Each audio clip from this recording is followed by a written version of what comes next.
The fact that they won't move away from Dillon Gabriel and admit that they made a huge mistake and at least see what they have in Shedeur Sanders makes them not just look like a bad organization, but it makes them look dysfunctional. Dillon Gabriel's never been better than Shedeur Sanders. Ever. Not at any level. The Cleveland Browns quarterback controversy just hit DEFCON 1. And former NFL player Shaun King isn't holding back anymore. He's calling out the organization, torching their evaluation process, and demanding one thing loud and clear: start Shedeur Sanders now. This isn't just another hot take from a talking head looking for clicks. This is a calculated dismantling of everything the Browns have done at the quarterback position, and the evidence is mounting that King might be the only one in Cleveland speaking pure, unfiltered truth. If you haven't subscribed yet, what are you waiting for? We drop daily Cleveland Browns and NFL updates. That's all we do, all day, every day. Let's cut straight to the heart of this mess. Dillon Gabriel was supposed to be the answer, the accurate passer, the college star who could come in and stabilize an offense that's been searching for identity since the Baker Mayfield era imploded. Instead, he's become Exhibit A in the Browns Museum of Quarterback Disasters. And Shaun King?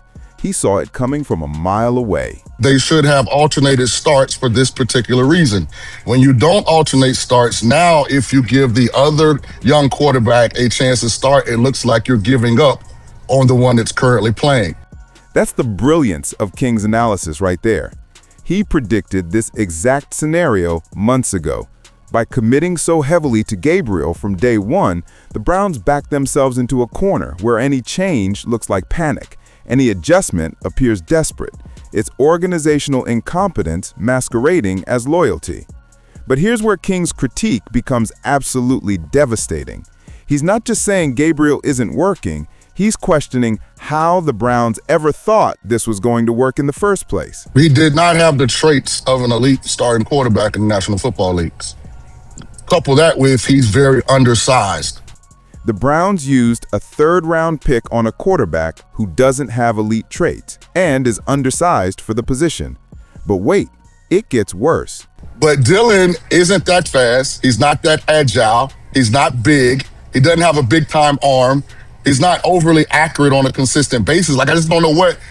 Read that list again, slowly. Not fast, not agile, not big. Doesn't have a cannon, isn't consistently accurate. So what exactly does Dillon Gabriel do at an elite level? King is essentially asking the question every Browns fan has been screaming at their television for weeks. What were they thinking? Why, even after so much humiliation, Browns are still sticking with Dillon Gabriel? Why is he not in there? Why has a change not been made? Are they trying to win or not? And who has the final say? That's the million-dollar question, and John Greco nailed it. Because if this team is truly trying to win, why is Dillon Gabriel still under center? And if they're not trying to win, then why not give Shedeur Sanders the valuable reps he needs right now? There's no logical explanation that doesn't circle back to ego, stubbornness, or straight-up dysfunction. And here's where it gets even uglier. The incentives don't even line up. What's best for the organization is to lose the rest of the games, secure that top draft pick, and hit reset. But what's best for Kevin Stefanski and Andrew Berry is the exact opposite. Scratch, claw, fight. Find a way to steal 2, 3, maybe 4 meaningless wins just to save face.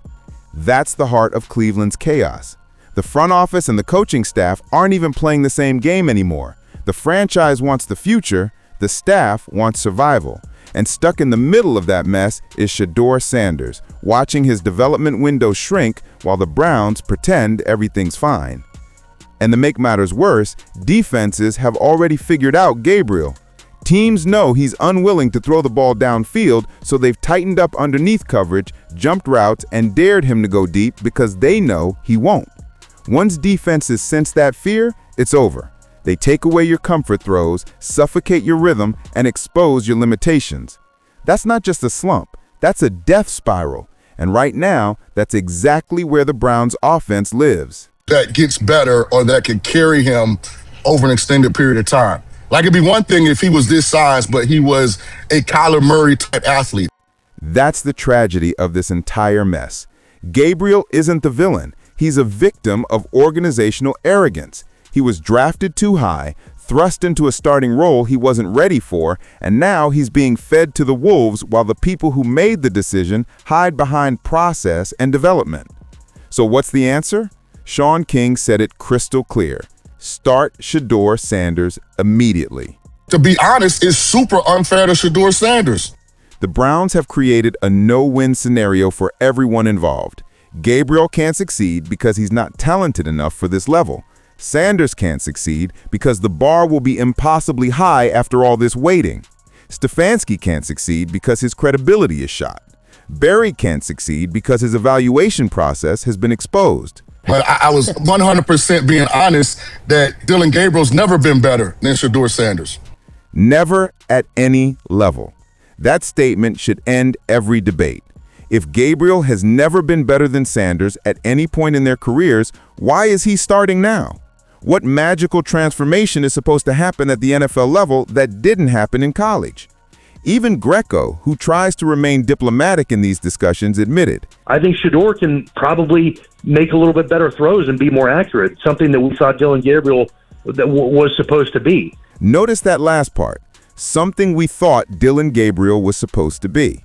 The Browns sold everyone on Gabriel's accuracy, his poise, his precision. That was supposed to be his calling card, the one thing this franchise could finally rely on. But even that hasn't materialized. And the frustration doesn't stop there. Shaun King pointed out how this same front office has fumbled quarterback decisions from day one. The same brain trust that traded for Kenny Pickett. The same group that said Joe Flacco would be their guy, only to turn around and ship him off inside the division the moment things didn't start off well. It's a pattern. One bad call after another, and now it's catching up to them. Because when your so-called quarterback plan feels like a series of panic moves, it's not just a player problem anymore. It's an identity crisis. Time again. Why do you trade for Kenny Pickett and bring in Joe Flacco? Like, what wasn't in your Kenny Pickett evaluation? Exactly. If you believed in Pickett enough to trade for him, why immediately undercut him by bringing in a veteran? If you believed in Flacco enough to start him, why bail after 1 month? If you believed in Gabriel enough to draft him in the 3rd round, why is he clearly not ready? The answer is simple and honestly terrifying. They don't know what they're doing. Shaun King made that crystal clear. He's done sugarcoating it, done apologizing for having opinions rooted in film study and real evaluation. In his eyes, the Gabriel pick looks more egregious by the day. The fact that this organization refuses to move on, refuses to even see what they have in Shedeur Sanders, doesn't just make them look like a bad team, it makes them look dysfunctional. And that's the word King didn't hesitate to use, because right now he says the Cleveland Browns have become the laughingstock of the National Football League. Laughingstock, not because they're losing. Losing happens during a rebuild. They're laughingstock because they're losing while stubbornly refusing to make the obvious adjustments that could stop the bleeding. It's the definition of insanity, doing the same thing over and over while expecting different results. Here's the bottom line that every Browns fan needs to understand. Shaun King is right. Dillon Gabriel isn't the answer. He never was. The evaluation was flawed from the beginning, the development plan has been non-existent, and the organizational stubbornness is costing the Browns valuable development time with their actual franchise quarterback prospect. Shedeur Sanders should be starting, not next month, not next season, now. Today, this Sunday. Every game that passes with Gabriel under center is another wasted opportunity. Another week of Sanders sitting when he should be learning. Another week of the Browns lying to themselves about their situation. This is the worst 6-month stretch of an organization and the quarterback position I think we've ever seen. That's not hyperbole. That's documented reality. And until the Browns have the courage to admit their mistake, start Shedeur Sanders, and move forward with actual accountability, nothing is going to change. The clock is ticking. The patience is gone. And Shaun King just said what everyone in Cleveland is thinking. It's time to start Shedeur Sanders and stop pretending Dillon Gabriel is going to magically transform into something he's not. The question isn't whether King is right. The question is whether the Browns have the courage to admit it.